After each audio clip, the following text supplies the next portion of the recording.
About Love, Anton Chekhov.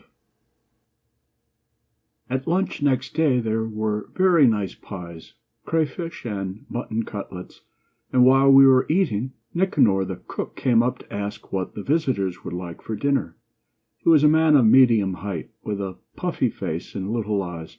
He was close-shaven, and it looked as though his moustaches had not been shaved but had been pulled out by the roots. Alian told us that the beautiful Pelagia was in love with this cook. As he drank and was of a violent character, she did not want to marry him, but was willing to live with him without. He was very devout, and his religious convictions would not allow him to live in sin. He insisted on her marrying him, and would consent to nothing else, and when he was drunk he used to abuse her and even beat her. Whenever he got drunk she used to hide upstairs and sob, and on such occasions Alian and the servants stayed in the house to be ready to defend her in case of necessity. We began talking about love. How love is born, said Alian. Why Pelagia does not love somebody more like herself in her spiritual and external qualities, and why she fell in love with Nicanor, that ugly snout, we all call him the Snout. How far questions of personal happiness are of consequence in love. All that is unknown. One can take what view one likes of it. So far only one incontestable truth has been uttered about love. This is a great mystery. Everything else that has been written or said about love is not a conclusion, but only a statement of questions which have remained unanswered. The explanation which would seem to fit one case does not apply in a dozen others. And the very best thing to my mind would be to explain every case individually without attempting to generalize. We ought, as the doctors say, to individualize each case. Perfectly true, Birkin assented. We Russians of the educated class have a partiality for these questions that remain unanswered. Love is usually poeticized, decorated with roses, nightingales. We Russians decorate our loves with these momentous questions, and select the most uninteresting of them, too. In Moscow, when I was a student, I had a friend who shared my life, a charming lady, and every time I took her in my arms she was thinking what I would allow her a month for housekeeping, and what was the price of beef a pound. In the same way, when we are in love, we are never tired of asking ourselves questions, whether it is honorable or dishonorable, sensible or stupid, what this love is leading up to, and so on. Whether it is a good thing or not, I don't know, but that it is in the way unsatisfactory and irritating, I do know. It looked as though he wanted to tell some story. People who lead a solitary existence always have something in their hearts which they are eager to talk about. In town, bachelors visit the baths and the restaurants on purpose to talk, and sometimes tell the most interesting things to bath attendants and waiters. In the country, as a rule, they unbosom themselves to their guests. Now from the window we could see a gray sky, trees drenched in the rain. In such weather we could go nowhere, and there was nothing for us to do but to tell stories and to listen. I have lived at Sofino and been farming for a long time, Alhin began, ever since I left the university. I am an idle gentleman by education, a studious person by disposition, but there was a big debt owing on the estate when I came here, and as my father was in debt, partly because he had spent so much on my education, I resolved not to go away, but to work till I had paid off the debt. I made up my mind to do this and set to work, not, I must confess, without some repugnance. The land here does not yield much, and if one is not to farm at a loss, one must employ serf labor or hired laborers, which is almost the same thing, or put it on a peasant footing, that is, work the fields oneself and with one's family. There is no middle path. But in those days I did not go into such subtleties. I did not leave a clod of earth unturned. I gathered together all the peasants, men and women, from the neighboring villages. The work went on at a tremendous pace, I myself plowed and sowed and reaped and was bored doing it, and frowned with disgust, like a village cat driven by hunger to eat cucumbers in the kitchen garden. My body ached, and I slept as I walked. At first it seemed to me that I could easily reconcile this life of toil with my cultured habits. To do so, I thought all that is necessary is to maintain a certain external order in life. I established myself upstairs here in the best rooms, and ordered them to bring me there coffee and liqueur after lunch and dinner. And when I went to bed, I read every night the Vestnik Europi. But one day our priest, Father Ivan, came and drank up all my liquor at one sitting, and the Vestnik Europi went to the priest's daughters. As in the summer, especially at the haymaking, I did not succeed in getting to my bed at all, and slept in the sledge in the barn, or somewhere in the forester's lodge. What chance was there of reading? Little by little I moved downstairs, began dining in the servants' kitchen, and of my former luxury nothing is left but the servants who were in my father's service, and whom it would be painful to turn away. In the first years I was elected here an honorary justice of the peace. I used to have to go to the town and take part in the sessions of the Congress and of the Circuit Court, and this was a pleasant change for me. When you live here for 2 or 3 months without a break, especially in the winter, you begin at last to pine for a black coat. And in the Circuit Court there were frock coats and uniforms and dress coats too, all lawyers, men who have received a general education. I had someone to talk to. After sleeping in the sledge and dining in the kitchen, to sit in an armchair in clean linen, in thin boots with a chain on one's waistcoat, is such a luxury. I received a warm welcome in the town. I made friends eagerly. And of all my acquaintanceships, the most intimate and, to tell the truth, the most agreeable to me was my acquaintance with Luganovich, the vice president of the Circuit Courts. You both know him, a most charming personality. It all happened just after a celebrated case of incendiarism. The preliminary investigation lasted 2 days. We were exhausted. Luganovich looked at me and said, "Look here, come round to dinner with me." This was unexpected, as I knew Luganovich very little, only officially, and I had never been to his house. I only just went to my hotel room to change and went off to dinner. And here it was my lot to meet Anna Alexievna, Lukanovich's wife. At that time she was still very young, not more than 22, and her first baby had been born just 6 months before. It is all a thing of the past, and now I should find it difficult to define what there was so exceptional in her, what it was in her attracted me so much. At the time, at dinner, it was all perfectly clear to me. I saw a lovely, young, good, intelligent, fascinating woman, such as I had never met before, and I felt her at once someone close and already familiar, as though that face, those cordial, intelligent eyes, I had seen somewhere in my childhood, in the album which lay on my mother's chest of drawers. 4 Jews were charged with being incendiaries, were regarded as a gang of robbers, and, to my mind, quite groundlessly. At dinner I was very much excited. I was uncomfortable, and I don't know what I said, but Anna Alexievna kept shaking her head and saying to her husband, "Dmitri, how is this?" Luganovich is a good-natured man, one of those simple-hearted people who firmly maintain the opinion that once a man is charged before a court, he is guilty, and to express doubt of the correctness of a sentence cannot be done except in legal form on paper, and not at dinner and in private conversation. "You and I did not set fire to the place," he said softly, "and you see we are not condemned, and not put in prison." And both husband and wife tried to make me eat and drink as much as possible. From some trifling details, from the way they made the coffee together, for instance, and from the way they understood each other at half a word, I could gather that they lived in harmony and comfort, and that they were glad of a visitor. After dinner they played a duet on the piano. Then it got dark, and I went home. That was at the beginning of spring. After that I spent the whole summer at Sofina without a break, and I had no time to think of the town either, but the memory of the graceful, fair-haired woman remained in my mind all those days. I did not think of her, but it was as though her light shadow were lying on my heart. In the late autumn there was a theatrical performance for some charitable object in the town.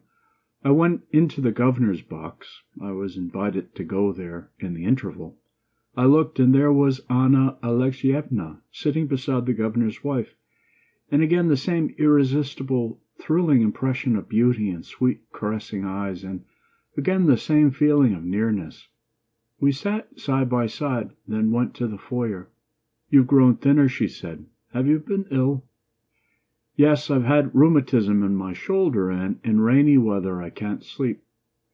You looked dispirited. In the spring, when you came to dinner, you were younger, more confident. You were full of eagerness, and talked a great deal then. You were very interesting, and I really must confess I was a little carried away by you. For some reason you often came back to my memory during the summer, and when I was getting ready for the theatre today, I thought I should see you." And she laughed. "But you look dispirited today," she repeated. "It makes you seem older."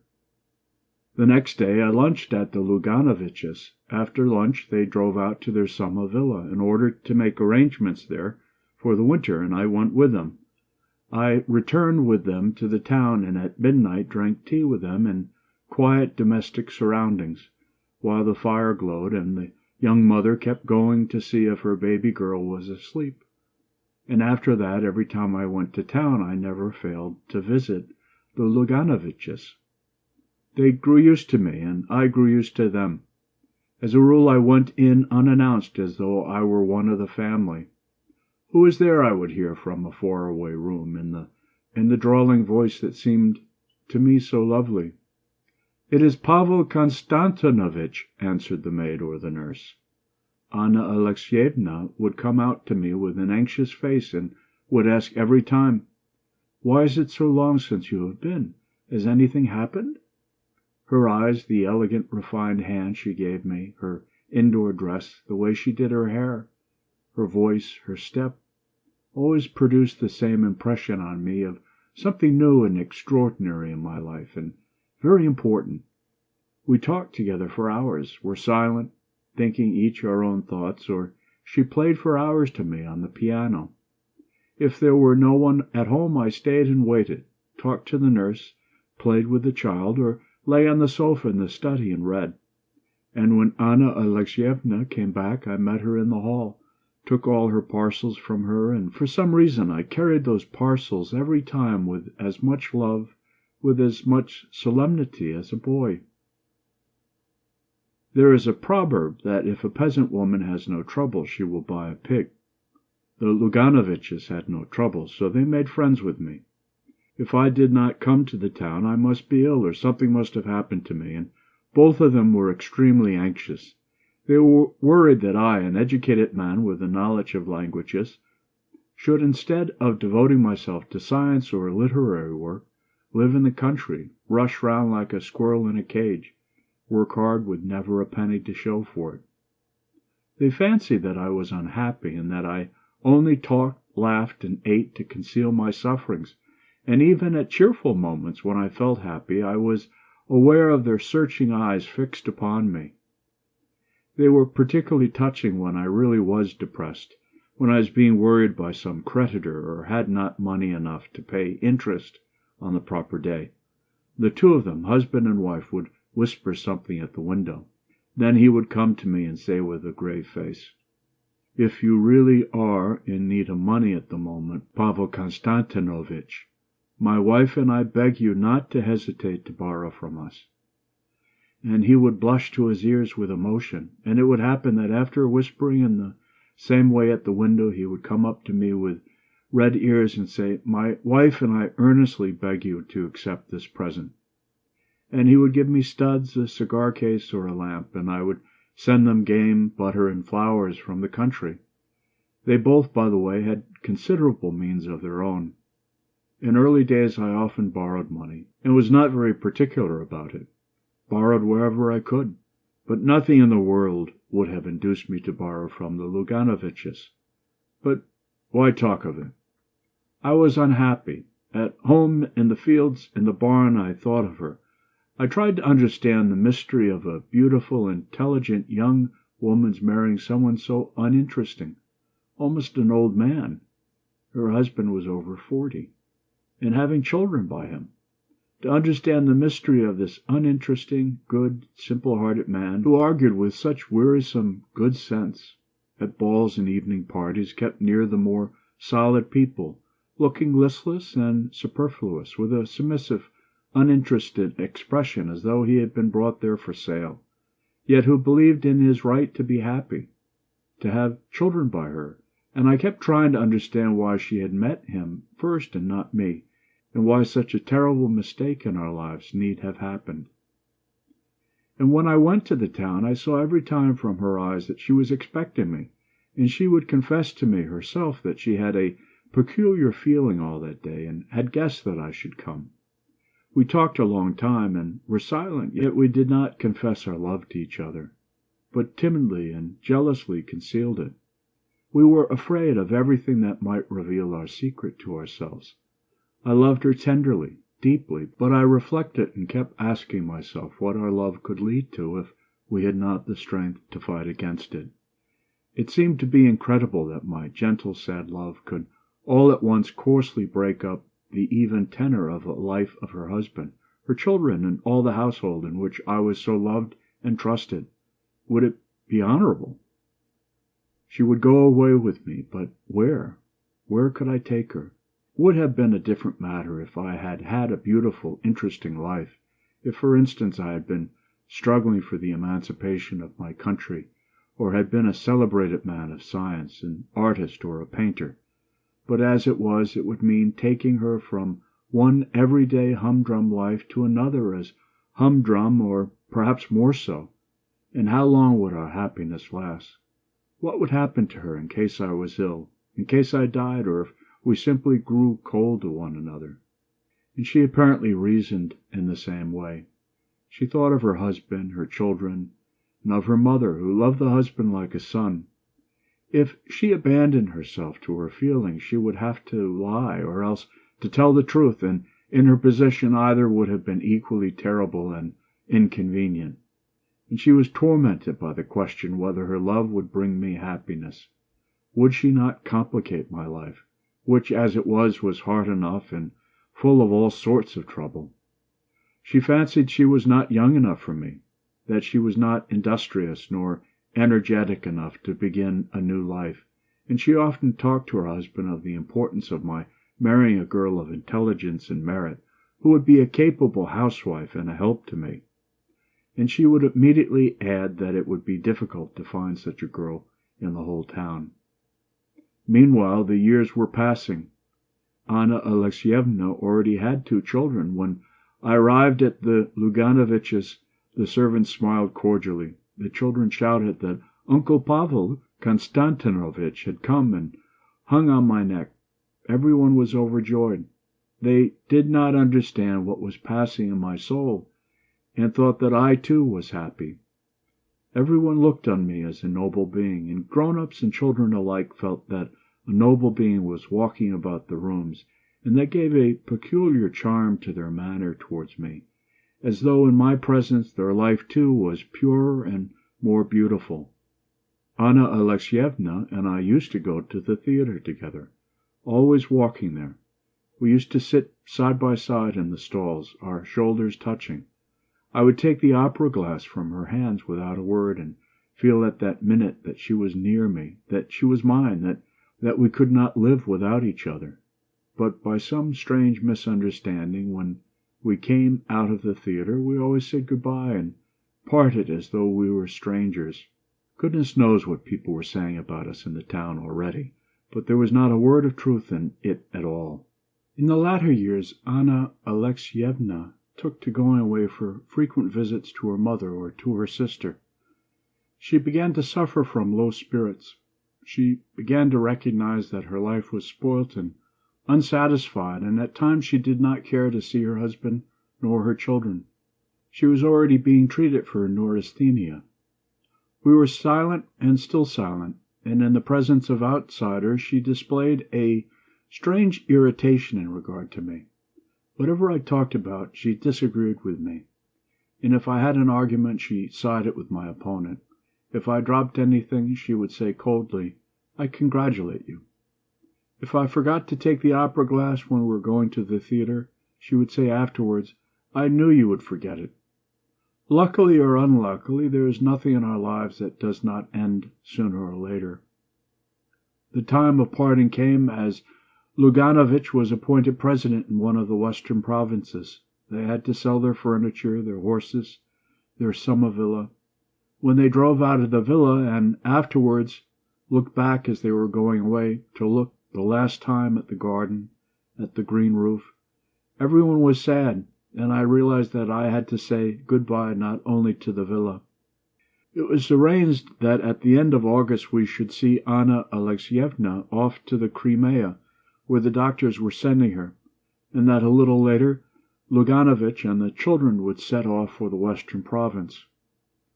We were a great crowd to see Anna Alexievna off.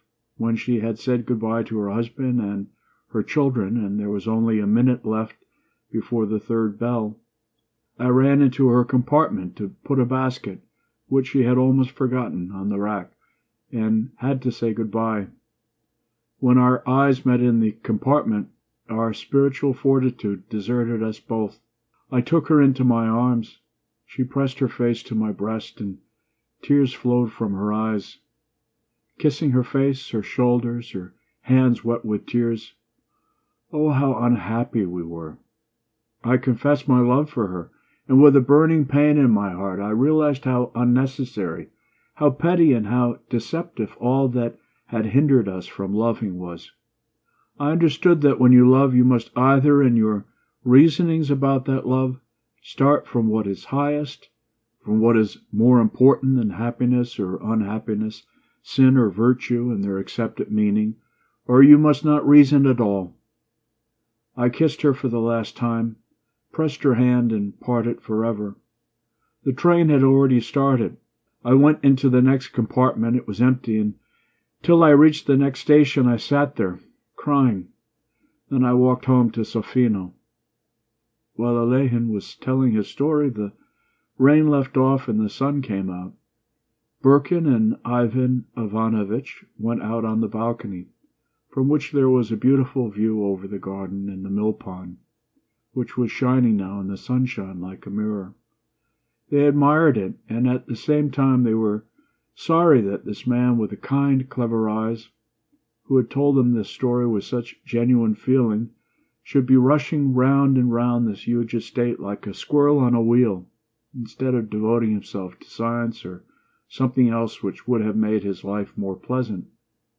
And they thought what a sorrowful face Anna Alexievna must have had when he said good-bye to her in the railway carriage, and kissed her face and shoulders.